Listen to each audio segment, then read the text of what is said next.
ਜਿਹੜੇ ਵੀ ਇਹ ਖਾੜਕੂ ਧਿਰਾਂ ਹੈਗੀਆਂ ਕੁਚਲ ਦੇਣੀਆਂ ਜਾਂ ਇਹਨਾਂ ਦਾ ਜਿਹੜਾ ਸਾਥ ਦੇਣ ਵਾਲੇ ਬੰਦੇ ਉਹਨਾਂ ਨੂੰ ਸਭ ਨੂੰ ਕੁਚਲ ਦੇਣਾ। ਇਸ ਕਰਕੇ ਖਾੜਕੂ ਧਿਰਾਂ ਤਾਂ ਜਾਂ ਖਾੜਕੂ ਤਾਂ ਜਿਹੜੇ ਮਾਰੇ ਗਏ। ਇਸ ਕਰਕੇ ਜਿਹੜੀ ਇਹ ਤਸ਼ੱਦਦ ਦੀ ਮਸ਼ੀਨਰੀ ਸੀ ਸਾਰੀ ਦਿੱਲੀ ਦੀ, ਉਸ ਨੂੰ ਜਮਹੂਰੀਅਤ ਦਾ ਬਹਾਨਾ ਬਣਾ ਕੇ ਦੁਨੀਆ ਨੂੰ ਇਹ ਦਿਖਾ ਕੇ ਵੀ ਆ ਸਾਡੇ ਤਾਂ ਜਮਹੂਰੀਅਤ ਹੈ ਜੀ, ਇਲੈਕਟਿਡ ਗਵਰਨਮੈਂਟ ਬੇਅੰਤ ਸਿੰਘ ਦੀ ਰਾਜ ਕਰ ਰਹੀ ਹੈ ਤੇ ਅਸੀਂ ਤਾਂ ਤਸ਼ੱਦਦ ਹੀ ਨਹੀਂ ਕਰਦੇ, ਇਹ ਤਾਂ ਸਾਰਾ ਬੇਅੰਤ ਸਿੰਘ ਕਰ ਰਿਹਾ ਲੋੜ ਮੁਤਾਬਕ। ਉਹਨਾਂ 3 ਸਾਲਾਂ ਦੇ ਵਿੱਚ 2.5-3 ਸਾਲਾਂ ਦੇ ਵਿੱਚ ਤਸ਼ੱਦਦ ਬਹੁਤ ਹੋਇਆ। KPS ਗਿੱਲ ਨੂੰ ਖੁੱਲ੍ਹੀ ਛੁੱਟੀ ਸੀ ਤੇ ਉਹ ਜਿਹੜੀ ਸਾਰੀ ਮਸ਼ੀਨਰੀ ਸੀ ਜਿਹੜੀ ਤਸ਼ੱਦਦ ਤੇ ਸਪਰੈਸ ਕਰਨ ਵਾਲੀ, ਲੋਕਾਂ ਨੂੰ ਦਲਣ ਵਾਲੀ, ਕੁਚਲਣ ਵਾਲੀ, ਉਹਦੀਆਂ ਖੁੱਲ੍ਹੀਆਂ ਵਾਗਾਂ ਛੱਡੀਆਂ ਸੀ। ਦਲੀਲ ਕੰਮ ਨਹੀਂ ਸੀ ਕਰਦੀ, ਅਪੀਲ ਨਹੀਂ ਸੀ ਕੰਮ ਕਰਦੀ, ਕੋਰਟਾਂ ਨਹੀਂ ਸੀ ਕੰਮ ਕਰਦੀਆਂ। ਸਾਰਾ ਕੁਛ ਇੱਕੋ ਹੀ ਖਾਤੇ 'ਚ ਪਾਈ ਜਾਂਦੇ ਸੀ, ਅੱਤਵਾਦੀ ਕਹਿ ਕੇ ਜਿਹਨੂੰ ਮਰਜ਼ੀ ਮਾਰ ਦਿਓ।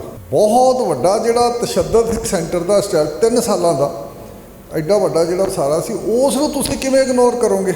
ਉਹ ਵੀ ਕਿਸੇ ਖਾਤੇ 'ਚ ਪਾਓ। ਹਾਂ, ਉਹਨੂੰ ਤੁਸੀਂ ਭੁੱਲ ਜਾਂਦੇ ਹੋ, ਉਹ ਛੋਟੇ ਐਕਸ਼ਨ ਨੂੰ ਚੱਕ ਲੈਂਦੇ ਹੋ ਵੀ ਇਹ ਜੀ ਅੱਤਵਾਦ ਹੈ, ਅੱਤਵਾਦ ਦੇ ਤੁਸੀਂ ਹੱਕ 'ਚ ਹੋ ਜਾਂ ਨਹੀਂ। ਵੀ ਜਿਹੜਾ ਕੁਛ ਕਾਂਗਰਸ ਨੇ ਕੀਤਾ ਉਸ ਨੇ ਗਰਾਊਂਡ ਤਿਆਰ ਕਰਕੇ ਦਿੱਤੀ BJP ਨੂੰ, ਜਿਹਦੇ ਉੱਤੇ ਅੱਜ ਮੋਦੀ ਉੱਭਰਿਆ ਹੋਇਆ ਸੀ। ਇਹ ਸਾਰਾ ਕੁਛ, ਸਾਰੀ ਗਰਾਊਂਡ ਉਦੋਂ ਸਿੱਖਾਂ ਉੱਤੇ ਕੁੱਟ ਪਾ ਕੇ ਸਾਰੀ ਕੀਤੀ ਤਿਆਰ। ਇੱਥੇ 5 ਸਾਲ ਪਿੱਛੋਂ ਚੋਣ ਹੋ ਜਾਂਦੀ ਹੈ, ਇੱਥੇ ਜਮਹੂਰੀਅਤ ਨਹੀਂ ਹੈ। ਜਮਹੂਰੀਅਤ ਤਾਂ ਇਸੇ ਕਰਕੇ ਕਾਨੂੰਨ ਵੀ ਤਾਕਤ ਹੀ ਰੱਖਿਆ ਜਾਂਦਾ, ਕੰਸਟੀਟਿਊਸ਼ਨ ਦੀ ਵੀ ਕੋਈ ਪਰਵਾਹ ਨਹੀਂ ਕਰਦਾ ਤੇ ਕੋਰਟਾਂ ਦੀ ਕੋਈ ਪਰਵਾਹ ਨਹੀਂ ਹੁੰਦੀ। ਇਹ ਸਾਰਾ ਕੁਛ ਇਹਦੇ ਨਾਲ ਜੁੜਿਆ ਹੋਇਆ ਸਿਆਸਤ ਨਾਲ।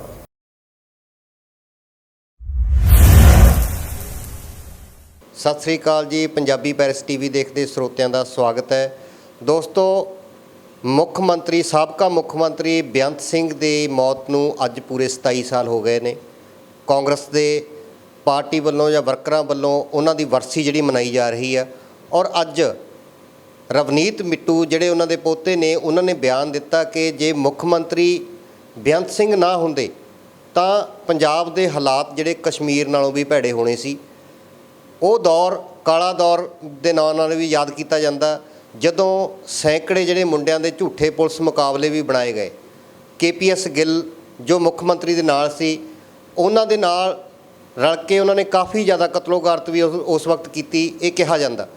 ਔਰ ਅੱਜ ਜਦੋਂ ਉਹਨਾਂ ਨੂੰ ਇੱਕ ਵਰਗ ਆ ਜਿਹੜਾ ਉਹ ਸ਼ਹੀਦ ਮੰਨ ਰਿਹਾ, ਇੱਕ ਵਰਗ ਆ ਜਿਹੜਾ ਉਹਨਾਂ ਨੂੰ ਕੌਮ ਦਾ ਦੁਸ਼ਮਣ ਮੰਨ ਰਿਹਾ, ਚਰਚਾ ਛਿੜੀ ਹੋਈ ਆ।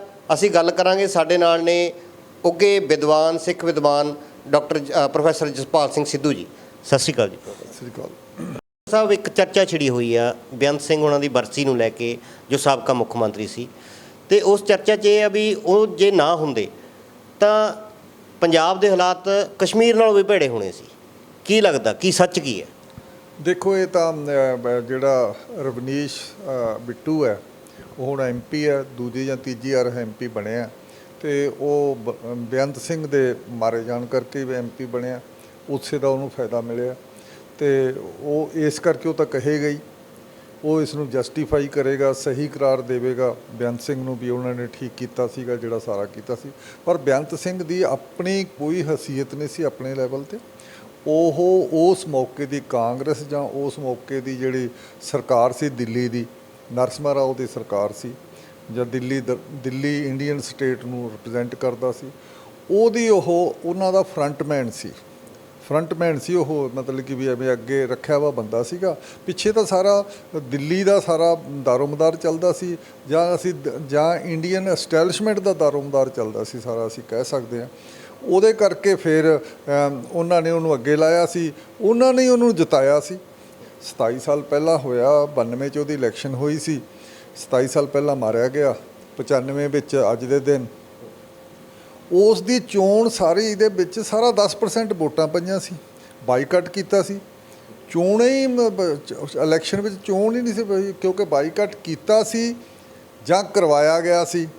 ਇਹਦੇ ਬਾਰੇ ਹਿਸਟੋਰੀਅਨ ਅਤੇ ਜਿਹੜੇ ਵਿਸ਼ੇਸ਼ ਐਨਾਲਿਸਿਸ ਕਰਨਗੇ, ਸਾਰੇ ਬੰਦੇ ਐਕਸਪਰਟ ਹੈ ਜਿਹੜੇ, ਉਹ ਸਾਰੀ ਗੱਲ ਦੇ ਉੱਤੇ ਹੋਰ ਕਾਫੀ ਐਨਾਲਿਸਿਸ ਹੋ ਚੁੱਕਿਆ, ਹੋਰ ਹੋਣ ਵਾਲਾ ਹੈਗਾ ਵੀ ਉਹ ਚੋਣ ਦੀ ਬਾਈਕਾਟ ਕਰਵਾਇਆ ਕਿਵੇਂ ਗਿਆ। 92 ਵਾਲੀਆਂ ਚੋਣਾਂ ਦਾ ਬਕਾਇਦਾ ਬਾਈਕਾਟ ਕਰਾਇਆ ਗਿਆ, ਅਕਾਲੀ ਦਲ ਤੋਂ ਕਰਾਇਆ ਗਿਆ।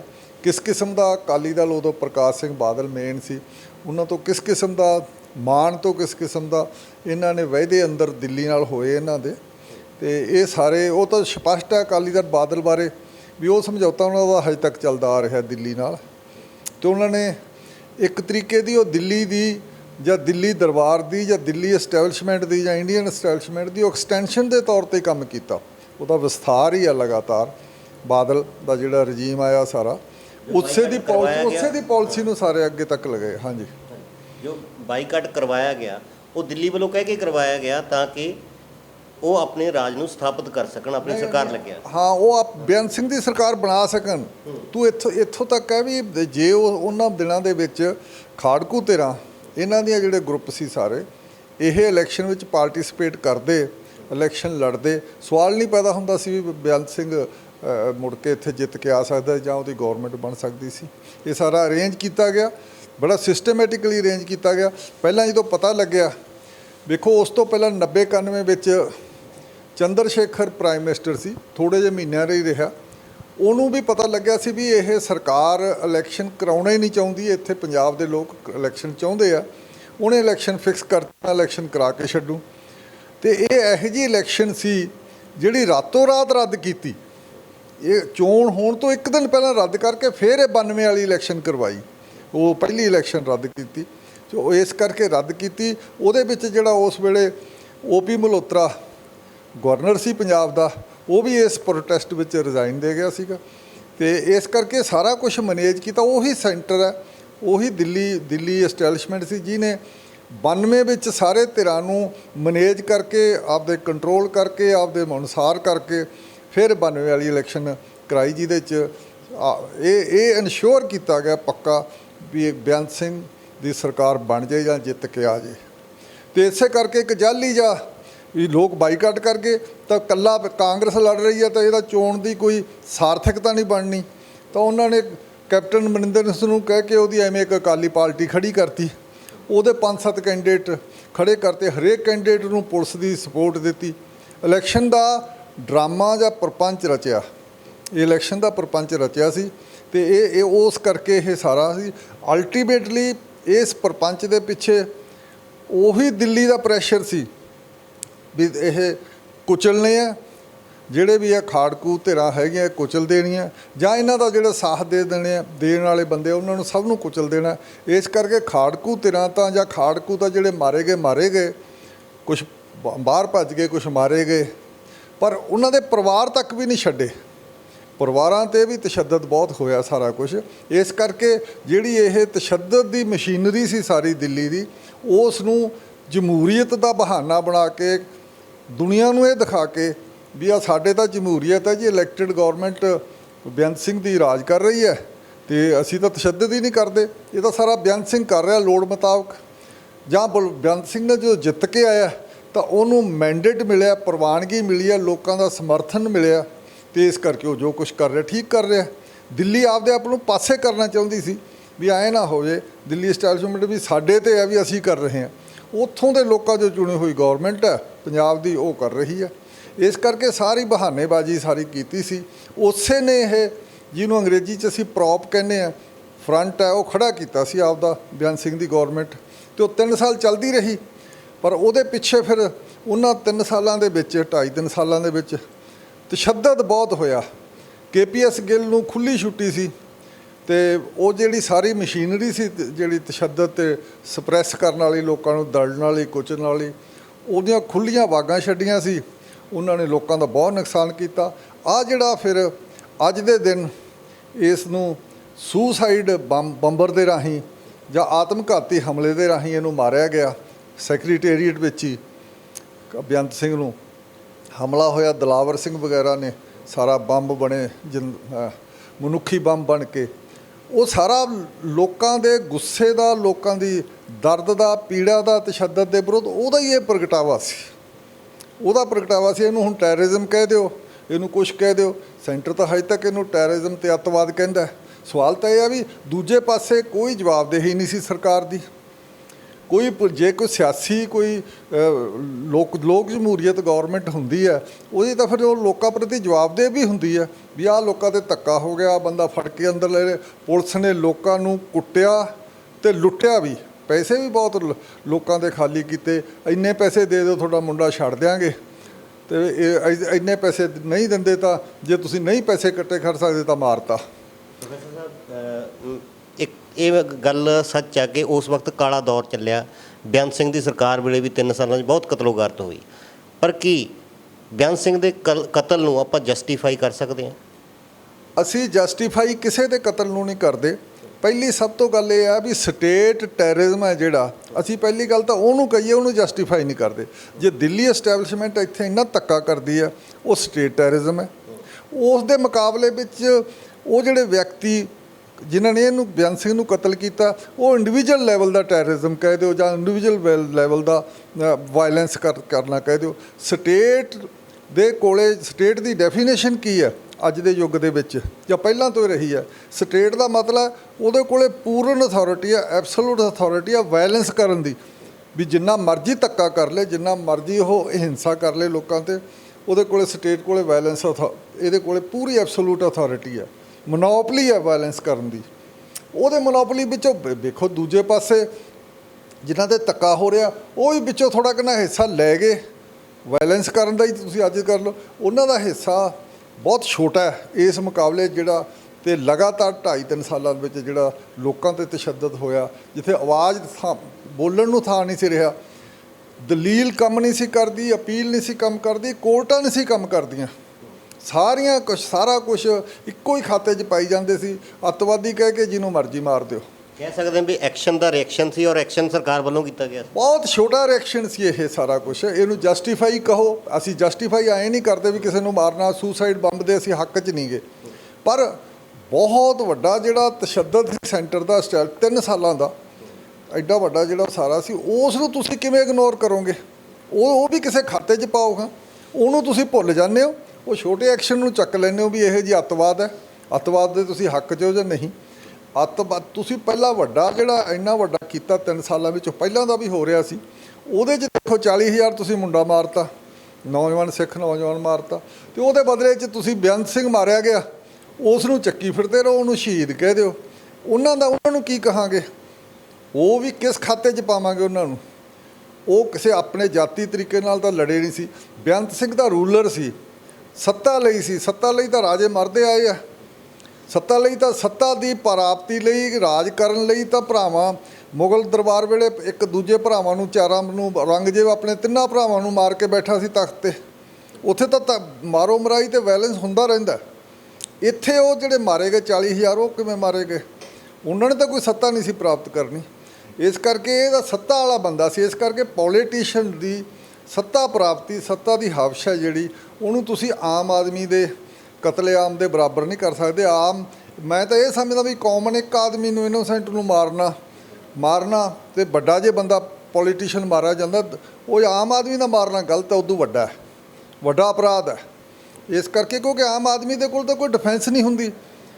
ਤੁਸੀਂ ਕਿਸੇ ਨੂੰ ਕੋਲਡ ਬਲੱਡਡ ਮਾਰਨਾ ਜਾਂ ਕਿਸੇ ਨੂੰ ਤੁਸੀਂ ਇਸ ਲੈਵਲ 'ਤੇ ਮਾਰਨਾ ਵੀ ਉਹ ਬੰਦਾ ਨਾਨ ਕੰਬੈਟਡ ਹੈ, ਉਹਦੇ ਕੋਲ ਹਥਿਆਰ ਹੀ ਨਹੀਂ, ਲੜ ਹੀ ਨਹੀਂ ਰਿਹਾ, ਖਾਲੀ ਹੱਥ ਹੈ, ਅਤੇ ਤੁਸੀਂ ਹਥਿਆਰਬੰਦ ਹੋ ਕੇ ਜਾਂ ਸਰਕਾਰ ਦਾ ਹਥਿਆਰਬੰਦ ਬੰਦੇ ਉਹਨੂੰ ਮਾਰ ਦੇਣ, ਇਦੋਂ ਵੱਡਾ ਪਾਪ ਕੀ ਹੋਵੇਗਾ? ਅਪਰਾਧ ਇਹ ਵੱਡਾ। ਇਸ ਕਰਕੇ ਉਸ ਤੁਸੀਂ ਬਰਾਬਰੀ ਨਹੀਂ ਕਰ ਸਕਦੇ। ਅਸੀਂ ਬੇਸ਼ੱਕ ਪਹਿਲੀ ਗੱਲ ਤਾਂ ਅਸੀਂ ਐਡੇ ਵੱਡੇ ਸਟੇਟ ਦਾ ਜਿਹੜਾ ਇਸ ਕਿਸਮ ਦਾ ਧੱਕਾ ਕਰਨਾ ਉਹਦੇ ਖਿਲਾਫ ਹੈ, ਉਹ ਸੁਸਾਈਡ ਬੰਬ ਦੇ ਅਸੀਂ ਖਿਲਾਫ ਹੈ ਬੇਸਿਕਲੀ। ਪਰ ਐਡੇ ਵੱਡੇ ਦੇ ਤਰੀਕੇ ਦੇ ਵਿੱਚ ਤੁਸੀਂ ਉਸ ਨੂੰ ਦੇਖੋਗੇ, ਉਹ ਕੋਈ ਛੋਟੀ ਜਿਹੀ ਚੀਜ਼ ਲੱਗਦਾ। ਗਲਤੀ ਮੈਨੂੰ ਤਾਂ ਹੀ ਬਹੁਤ ਛੋਟੀ ਲੱਗਦੀ ਹੈ ਸਰਕਾਰ ਦੇ ਵੱਡੇ ਧੱਕੇ 'ਚ। ਪ੍ਰੋਫੈਸਰ ਸਾਹਿਬ, ਜੇ ਦੇਖੀਏ ਵੀ ਸੁਪਰੀਮ ਕੋਰਟ ਵੱਲੋਂ ਜਿਹੜੇ ਫੈਸਲੇ ਜਿਹੜੇ ਹੋਏ ਆ ਤਾਜ਼ਾ, ਜਿੱਦਾਂ ਅੱਜ ਵੀ 11 ਪਟੀਸ਼ਨਾਂ ਨੂੰ ਜਿਹੜਾ ਰੱਦ ਕੀਤਾ ਗਿਆ ਗੁਜਰਾਤ ਕਤਲੇਆਮ ਦੇ ਮਾਮਲੇ ਦੇ ਵਿੱਚ, ਅਤੇ ਬਿਲਕਿਸ ਬਾਨੋ ਦੇ ਜਿਹੜੇ ਪਰਿਵਾਰ ਦੇ ਕਾਤਲ ਨੇ, ਰੇਪਿਸਟ ਸੀ ਜਿਨ੍ਹਾਂ ਨੇ ਗੈਂਗ ਰੇਪ ਕੀਤਾ, ਉਹਨਾਂ ਨੂੰ ਵੀ ਬਰੀ ਕਰ ਦਿੱਤਾ ਗਿਆ 15 ਅਗਸਤ ਵਾਲੇ ਦਿਨ। ਦੂਸਰੇ ਪਾਸੇ ਬੰਦੀ ਸਿੰਘ ਨੇ ਜਿਹੜੇ 30 ਸਾਲਾਂ ਤੋਂ 35 ਸਾਲਾਂ ਤੋਂ ਜੇਲ੍ਹਾਂ 'ਚ ਸੜ ਰਹੇ ਆ, ਜਿਨ੍ਹਾਂ 'ਚ ਬੇਅੰਤ ਸਿੰਘ ਦੇ ਕਤਲ ਕੇਸ ਦੇ ਵਿੱਚ ਵੀ ਕੁਝ ਦੋਸ਼ੀ ਹੈਗੇ ਨੇ। ਕੀ ਦੇਖਦੇ ਹੋ ਕਿ ਨਿਆਂ ਪ੍ਰਬੰਧ ਕਿਤੇ ਤਰਕ ਦੀ ਕਸੌਟੀ 'ਤੇ ਜਾਂ ਨਿਆਂ ਦੇ ਉੱਤੇ ਖਰਾ ਉਤਰ ਰਿਹਾ, ਜਾਂ ਕੀ ਪਿੱਛੇ ਸੋਚ ਕੀ ਹੈ?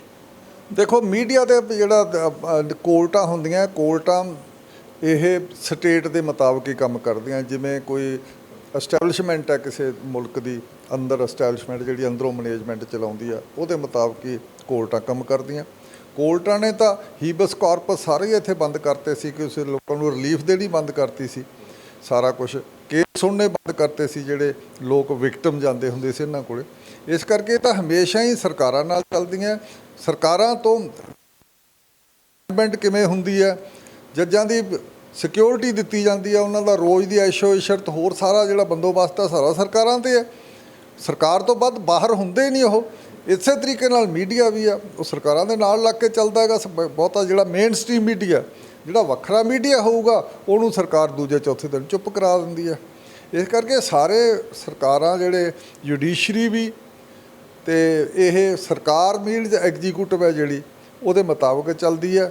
ਤੇ ਇਸ ਕਰਕੇ ਲੈਜਿਸਲੇਟਿਵ ਵੀ ਉਹੀ ਕਾਨੂੰਨ ਕਰਦੀ ਹੈ ਜਿਹੜਾ ਪਾਸ ਕਰਦੀ ਹੈ। ਇਹ ਸਾਰੇ ਅੰਗ ਹੀ ਹੈ ਜਿਹੜੇ ਕਿ ਨਾ ਸਟੇਟ ਦੇ ਚਾਰੇ ਅੰਗ, 3 ਅੰਗ ਹੈ, ਤੇ ਚੌਥਾ ਜਿਹੜਾ ਚੌਥਾ ਥੰਮ ਮੀਡੀਆ ਕਹਿੰਦਾ ਇਹ ਮੌਕੇ ਦੀਆਂ ਸਰਕਾਰਾਂ ਮੁਤਾਬਕ ਹੀ ਕਰਦੇ ਆ ਇਹ। ਫਿਰ ਇਸ ਕਰਕੇ ਆ ਬਿਲਕਿਸ਼ ਦਾ ਬਾਨੋ ਦਾ ਕੇਸ ਆ ਗਿਆ, ਹੋਰ ਸਾਰੇ ਕੇਸ ਆ ਗਏ, ਇਹ ਸਾਰਾ ਮੌਕੇ ਦੀ ਸਰਕਾਰ ਦੀ ਪੋਲੀਟਿਕਸ ਦੇ ਵਿੱਚ ਫਿੱਟ ਆਉਂਦੇ ਆ। ਬੀਜੇਪੀ ਦੀ ਪੋਲੀਟਿਕਸ ਵਿੱਚ ਫਿੱਟ ਹੈ ਤੇ ਇਸ ਕਰਕੇ ਉਹਦੇ ਜਿਹੜੇ 11 ਦੋਸ਼ੀ ਸੀਗੇ, ਰੇਪਿਸਟ ਸੀ, ਜਿਹਨੂੰ ਕੋਈ ਵੀ ਪ੍ਰੋਵੀਜ਼ਨ ਨਹੀਂ ਹੈ ਵੀ ਰੇਪਿਸਟ ਬੰਦੇ ਦੀ ਤੁਸੀਂ ਮੁਆਫੀ ਦੇ ਸਕਦੇ ਹੋ, ਰਿਮਿਸ਼ਨ ਦੇ ਸਕਦੇ ਹੋ, ਉਹਨੂੰ ਕੈਦ ਤੋਂ ਮੁਆਫੀ ਦੇ ਸਕਦੇ ਦੇਤੀ ਉਹਨਾਂ ਨੇ। ਤੇ ਇਸ ਕਰਕੇ ਸਾਰੀ ਦੁਨੀਆ 'ਚ ਰੌਲਾ ਪਿਆ ਵਾ। ਤੇ ਬਾਕੀ ਇਹ ਜਿਹੜੇ ਹੈ ਹਜੇ ਤੱਕ ਇਹ ਇਸ ਨਾਂ 'ਤੇ ਵੀ ਖਾਲਿਸਤਾਨੀ ਹੈ, ਟੈਰਰਿਸਟ ਹੈ, ਅੱਤਵਾਦੀ ਹੈ ਕਹਿ ਕੇ ਜਿਹੜੇ ਸਿੱਖ ਅੰਦਰ ਹੈ ਉਹਨਾਂ ਨੂੰ ਰੱਖੀ ਬੈਠੇ ਹੋ ਤੁਸੀਂ। ਉਹ ਆਪਦੀ ਸਿਆਸਤ ਦੇ ਅੰਦਰ ਰੱਖਿਆ, ਕੋਈ ਆਏ ਨਹੀਂ ਵੀ ਉਹਨਾਂ ਤੋਂ ਕੋਈ ਉਹਨਾਂ ਦੇ ਇੱਥੇ ਕਾਨੂੰਨ ਦੇ ਨਾਲੋਂ ਵੱਡਾ ਸਿਆਸਤ ਚੱਲਦਾ ਸਾਰਾ। ਸਿਆਸਤ ਆਪਣਾ ਕੰਮ ਕਰਦੀ ਹੈ। ਹੁਣ ਸਿਆਸਤ ਹੈ ਵੀ ਹਿੰਦੂ ਰਾਸ਼ਟਰ ਬਣਾਉਣਾ, ਉਹਦੀ ਸਿਆਸਤ ਦੇ ਲਈ ਇਹ ਸਾਰਾ ਕੁਝ ਕੀਤਾ ਜਾਂਦਾ। ਬਿਲਕਿਸ਼ ਬਾਨੋ ਵਾਲਾ ਵੀ ਇਹੀ ਹੈ ਤੇ ਇਹਨਾਂ ਨੂੰ ਅੰਦਰ ਰੱਖਣ ਵਾਲਾ ਵੀ ਇਹ ਵੱਖਰੇ ਵੱਖਰੇ ਤਰੀਕੇ ਨਾਲ ਹਿੰਦੂ ਰਾਸ਼ਟਰ ਦੀ ਸੇਵਾ 'ਚ ਹੀ ਸਾਰਾ ਕੁਝ ਹੋ ਰਿਹਾ। ਸਾਹਿਬ ਜਿਹੜੀ ਜੇ ਆਪਾਂ ਖਾਲਿਸਤਾਨੀ ਲਹਿਰ ਦੀ ਗੱਲ ਕਰੀਏ, ਜਦੋਂ ਇਹ ਘਟਨਾ ਵਾਪਰੀ ਹੈ ਸਾਰੀ, ਉਹਦੇ ਪਾਸੇ ਬਹੁਤ ਸਾਰੇ ਕਾਰਨਾਂ ਦੀ ਗੱਲ ਜ਼ਿਕਰ ਕੀਤਾ ਜਾਂਦਾ। ਬਹੁਤ ਸਾਰੇ ਵਿਦਵਾਨਾਂ ਦਾ ਇਹ ਕਹਿਣਾ ਕਿ ਖਾਲਿਸਤਾਨ ਦੀ ਲਹਿਰ ਜਿਹੜੀ ਪੰਜਾਬ 'ਚ ਪੈਦਾ ਕੀਤੀ, ਉਹਨੂੰ ਖੜਾ ਕਰਨ ਦੇ ਪਿੱਛੇ ਵੀ ਕਾਂਗਰਸ ਸੀ, ਜਾਂ ਸੰਤ ਭਿੰਡਰਾਂ ਵਾਲੇ ਨੂੰ ਖੜਾ ਕਰਨ ਦੇ ਪਿੱਛੇ ਕਾਂਗਰਸ ਸੀ।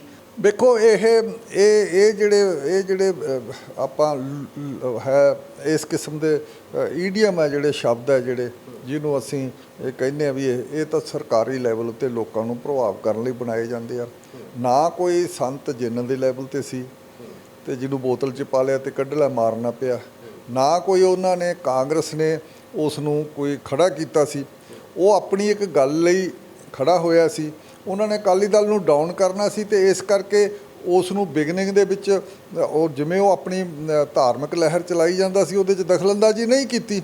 ਸਰਕਾਰਾਂ ਪਹਿਲਾਂ ਵੀ ਦਖਲਅੰਦਾਜ਼ੀ ਕਰਕੇ ਰੋਕ ਸਕਦੀਆਂ ਸੀ, ਇਸ ਕਰਕੇ ਖੜਾ ਨਹੀਂ ਕੀਤਾ। ਉਹ ਆਪਣੀ ਲੋੜ ਲਈ ਆਪਣੀਆਂ ਜਿਹੜੀਆਂ ਸਿਆਸੀ ਗਿਣਤੀਆਂ ਮਿਣਤੀਆਂ ਰਾਹੀਂ ਉਹਦੇ ਵਿੱਚ ਪਹਿਲਾਂ ਉਹਦੇ ਨਾਲ ਕੋਈ ਉਹਦੇ ਕੰਪੇਨ ਦੇ ਵਿੱਚ ਛੇੜਛਾਨੀ ਕਰਨੀ ਨਹੀਂ ਕੀਤੀ, ਜਿਹੜੀ ਇਹ ਕਹਿੰਦੇ ਵੀ ਇਹਨੂੰ ਅਸੀਂ ਦਿੱਤਾ।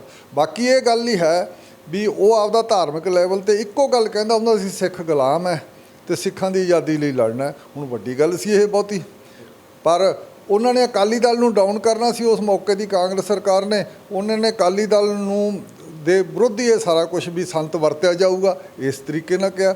ਵਰਤਿਆ ਗਿਆ ਦੀ ਥਾਂ 'ਤੇ ਉਲਟੇ ਹੋਇਆ ਵੀ ਸੰਤ ਉਹਨਾਂ ਤੋਂ ਕਿਤੇ ਵੱਡਾ ਉੱਭਰ ਗਿਆ ਸਾਰੀ ਗੱਲਬਾਤ ਤੋਂ, ਅਤੇ ਉਹਨਾਂ ਨੂੰ ਫਿਰ ਦਰਬਾਰ ਸਾਹਿਬ ਵਿੱਚ ਫੌਜ ਭੇਜਣੀ ਪਈ। ਇਹ ਸਾਰਾ ਕੁਝ ਕਰਨਾ ਪਿਆ।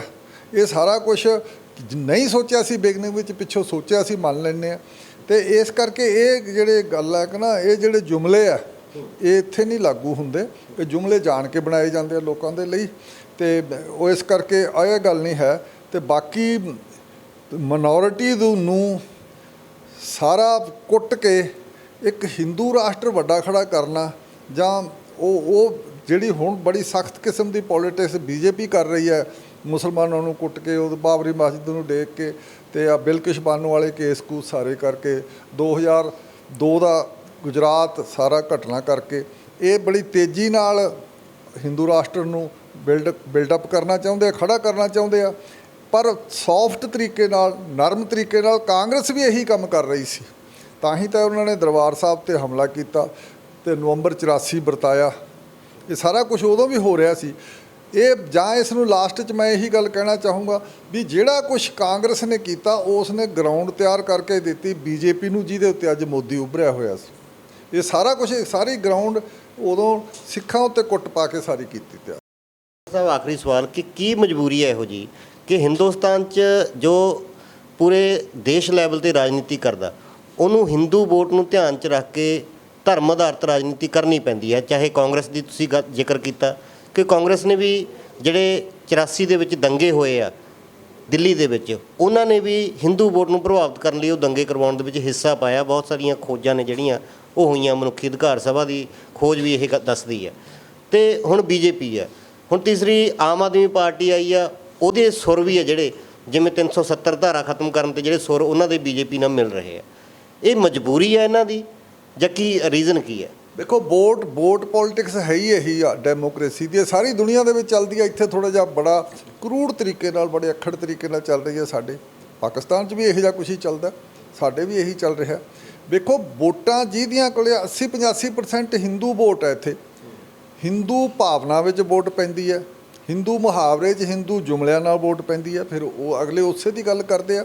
ਇਸ ਕਰਕੇ ਉਹ ਮੁਸਲਮਾਨਾਂ ਦੀ ਵੋਟ ਦੀ ਪਰਵਾਹ ਨਹੀਂ ਕਰਦੇ, ਉਹ ਮੰਗਣ ਨਹੀਂ ਜਾਂਦੇ। ਸਿੱਖ 1.5-2% ਵੋਟ ਹੈ, ਉਹਦੀ ਪਰਵਾਹ ਨਹੀਂ ਕਰਦੇ।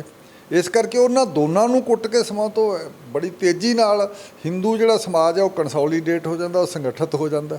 ਇਹ ਕੀਤਾ ਜਾਂਦਾ ਪੋਲਿਟਿਕਸ। ਇਹ ਪੋਲਿਟਿਕਸ ਸਾਰੀ ਦੁਨੀਆ 'ਚ ਚੱਲਦੀ ਹੈ। ਇਸ ਕਰਕੇ ਜਿੱਥੇ ਵੀ ਜਮਹੂਰੀਅਤ ਹੋਊ ਇਸ ਕਿਸਮ ਦੀ ਚੋਣਾਂ ਵਾਲੀ, ਉਹਦੇ ਵਿੱਚ ਜਿਹੜੀ ਮੈਜੋਰਿਟੀ ਹੋਊਗੀ, ਜਿਹਦੇ ਕੋਲ ਬਹੁਤੀਆਂ ਵੋਟਾਂ ਹੋਣਗੀਆਂ, ਉਸ ਨੂੰ ਪੈਂਪਰ ਕੀਤਾ ਜਾਊਗਾ, ਉਹਦੇ ਹੱਕ 'ਚ ਗੱਲ ਕੀਤੀ ਜਾਊ ਅਤੇ ਮਿਨੋਰਿਟੀਆਂ ਨੂੰ ਕੁੱਟਿਆ ਜਾਊਗਾ। ਮਿਨੋਰਿਟੀ ਦਾ ਇਸ਼ੂ ਹਰੇਕ ਇਲੈਕਸ਼ਨ ਦੇ ਵਿੱਚ ਪਿਆ। ਸਵਾਲ ਇਹ ਜਿਹਾ ਕਿਸੇ ਲੁਕਵੇਂ ਤਰੀਕੇ ਨਾਲ ਪਿਆ, ਕਿਤੇ ਘੱਟ ਹੈ। ਜਿਵੇਂ ਯੂਰਪੀਅਨ ਜਿਹੜੀਆਂ ਉਹ ਡੈਮੋਕ੍ਰੇਸੀਆਂ ਜਮਹੂਰੀਅਤ ਹੈਗੀਆਂ, ਉੱਥੇ ਇਸ ਕਿਸਮ ਦੇ ਮੁੱਦਿਆਂ ਉੱਤੇ ਚੋਣ ਹੁੰਦੀ ਆ ਅਤੇ ਮਿਨੋਰਿਟੀ ਇਸ਼ੂ 'ਤੇ ਧਰਮ ਲੈਵਲ 'ਤੇ ਨਹੀਂ ਹੁੰਦੀ। ਸਾਡੇ ਸਾਰੇ ਕੰਟਰੀਆਂ ਦੇ ਵਿੱਚ, ਇੱਥੇ ਬਹੁਤੇ ਕੰਟਰੀਆਂ 'ਚ ਧਰਮ ਦੇ ਲੈਵਲ ਉੱਤੇ ਹੀ ਚੋਣ ਹੁੰਦੀ ਆ। ਇੱਥੇ ਚੋਣ ਦਾ ਬਹਾਨਾ ਹੈ। ਸਾਡੇ ਤਾਂ ਇੱਕ ਇਲੈਕਸ਼ਨ ਦੀ ਐਕਸਰਸਾਈਜ਼ ਚੋਣ ਹੁੰਦੀ ਆ, ਡੈਮੋਕ੍ਰੇਸੀ ਨਹੀਂ ਹੈ, ਜਮਹੂਰੀਅਤ ਨਹੀਂ ਹੈ। ਜੋ ਤੁਸੀਂ ਮੁਸਲਮਾਨਾਂ ਦੇ ਵਿੱਚ ਮੋਟੇ ਲੈਵਲ 'ਤੇ 15% ਮਿਨੋਰਿਟੀ ਹੈ, 15% MP ਚਾਹੀਦੇ ਉਹਨਾਂ ਦੇ, 70 MP 80 MP ਚਾਹੀਦੇ ਆ, 540 ਦੇ ਹਾਊਸ ਦੇ ਵਿੱਚ ਉਹਨਾਂ ਦੇ 1-2 ਵੀ ਨਹੀਂ ਹੈ। ਫਿਰ ਉਹ ਇਹਦਾ ਮਤਲਬ ਇਹ ਹੈ ਕਿ ਇਹਨੂੰ ਤੁਸੀਂ ਜਮਹੂਰੀਅਤ ਕਿਵੇਂ ਕਹੋਗੇ? ਇਸ ਕਰਕੇ ਜਮਹੂਰੀਅਤ ਹੈ ਜਿਹੜੀ ਇੱਕ ਨਾਮ ਉਹਦੇ ਵਿੱਚ ਜਿਹੜਾ ਸਹੀ ਜਮਹੂਰੀਅਤ ਹੋਵੇ, ਉਹਦੇ 'ਚ ਸਟੇਟ ਅਤੇ ਜਿਹੜਾ ਰਿਲੀਜਨ ਹੈ, ਜਾਂ ਮਤਲਬ ਕਿ ਅਸੀਂ ਕਹਿ ਦਈਏ ਵੀ ਇਹ ਇਸ ਕਿਸਮ ਦੀ ਜਿਹੜੀ ਪੋਲਿਟਿਕਸ ਹੈ ਮੈਜੋਰਿਟੀ ਮਿਨੋਰਿਟੀ ਦੀ, ਇਹਨੂੰ ਪਾਸੇ ਰੱਖਣਾ ਪੈਂਦਾ। ਪਰ ਸਾਡੀ ਸਟੇਟ ਅਤੇ ਪੋਲਿਟਿਕਸ ਇਕੱਠੇ ਹੀ ਕਰ ਦਿੱਤੇ ਜਾਂਦੇ ਆ। ਇਸੇ ਕਰਕੇ ਹੁਣ ਸਰਕਾਰ ਨੂੰ ਵਰਤ ਕੇ ਹੀ ਮੁਸਲਮਾਨਾਂ ਉੱਤੇ ਤਸ਼ੱਦਦ ਵਰਤਾਇਆ ਜਾਂਦਾ, ਜਾਂ ਸਿੱਖਾਂ 'ਤੇ ਵਰਤਾਇਆ ਸੀ, 84 ਕੀਤਾ ਸੀ, ਉਹ ਸਾਰਾ ਪੋਲਿਟਿਕਸ ਲਈ ਸੀ।